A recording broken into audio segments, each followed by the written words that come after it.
বন্ধুরা কেমন আছেন? আশা করছি ভালোই আছেন। আমরাও ভালো আছি। তো যাই হোক, এখন ১টা বাজতে যায়। আমার একটু দেরি হয়ে গেল, কারণ আজকে অনেক কাজ ছিল আমার।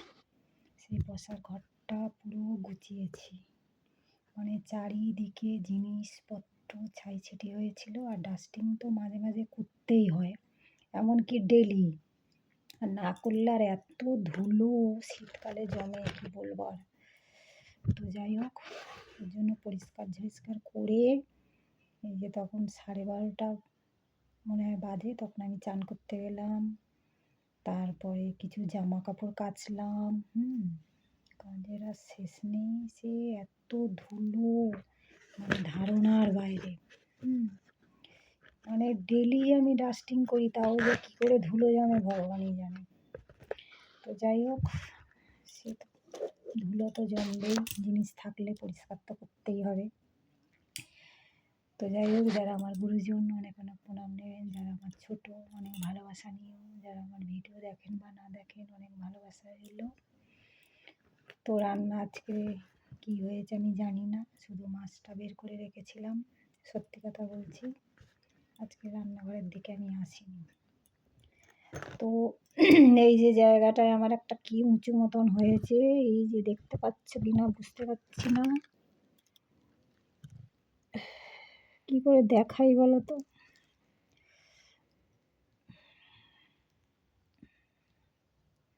যাই হোক, এরকম একটা ফুসকুড়ি মতন হয়েছে, বলছে নাকি ওটা টিউমার জাতীয়।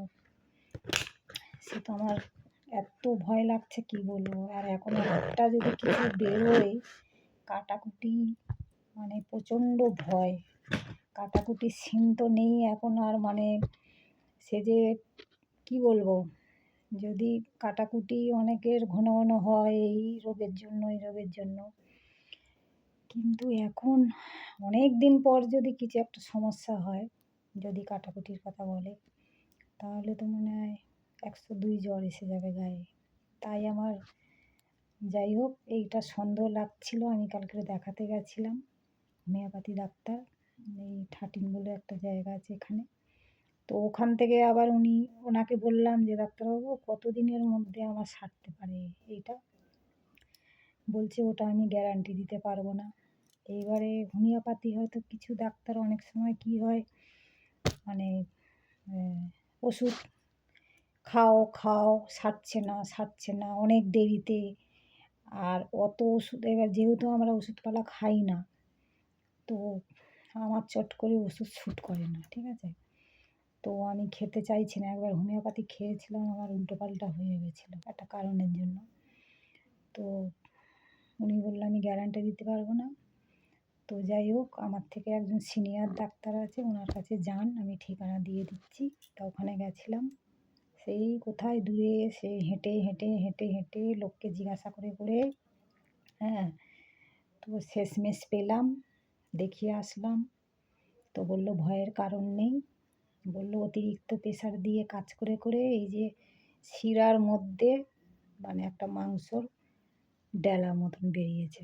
তো যাই হোক, শরীরের মধ্যে কিছু বেরালে তো ভয় না।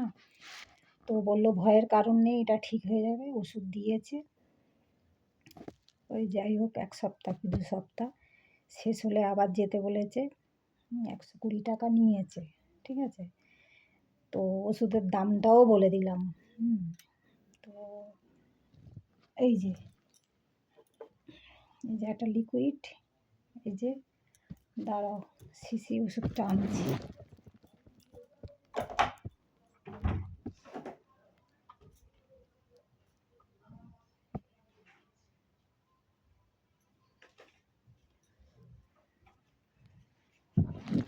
আরে ট্যাবলেট আর কি,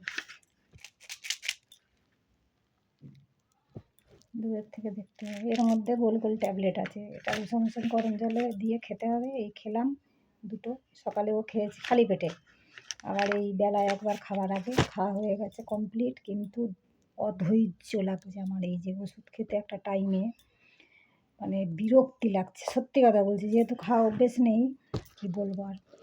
তো যাই হোক, আপনাদের অনেক কাজ এগিয়ে গেছে, রান্নাবান্নাও হয়ে গেছে। তো আমাদেরও কমপ্লিট, এবারে খাবো খালি। আর এই যে জামা কাপড়গুলো মেলে দিয়ে আসলাম, জল হচ্ছে, শুকাবে তো না। কেন বারান্দায় বললাম না ওই মেলার সমস্যা, তো ওখানেই দিয়েছি, ওপর সব রয়েছে ধোয়া। তো যাই হোক, এটা বলেছে ঠিক হয়ে যাবে, এখন ঠাকুর ইচ্ছে কতদিন লাগবে। উনি তো বললো 2.5 মাস, উনি গ্যারান্টি দিতে পারবেন না। আমি বললাম 2.5 মাস, ভালো হয়েছে, অসুবিধা নেই, আমার মশারি টাঙানো আছে। তাই আমি বলি ঠিক আছে, তাও তো 2.5 মাস বলেছে। ও ডাক্তারবাবু বলে আমার কোনো গ্যারান্টি দিতে পারবো না। তো একটু সন্দেহ লাগলো, 6 মাস, 8 মাস, 1 বছর, বাবা ওষুধ খেতে হবে। তা বললো উনি ওনার কাছে যান, উনি বলতে পারবে। তো তাই বললো, অনেকে সেরেও গেছে। আমার তো ছোট, দেখাতেও পাচ্ছি না। আর অন্যদের বলছে এখানে হয়েছিল, এখানে, এসব জিজ্ঞাসা করলাম, বললো ঠিক হয়ে গেছে। তো যাই হোক, অনেক বকবক করলাম, রাখি। আপনারা খাওয়া দাওয়া করুন, রান্নাবান্না করুন। বেশি কথা বলবো না, রোগের শেষ নেই, রোগ নিয়ে উপহাসি করতে নেই, কার কখন কী হবে বোঝা মুশকিল, তাই না? তাহলে রাখি, টাটা। ভালো লাগলে লাইক শেয়ার করে দিও, টাটা।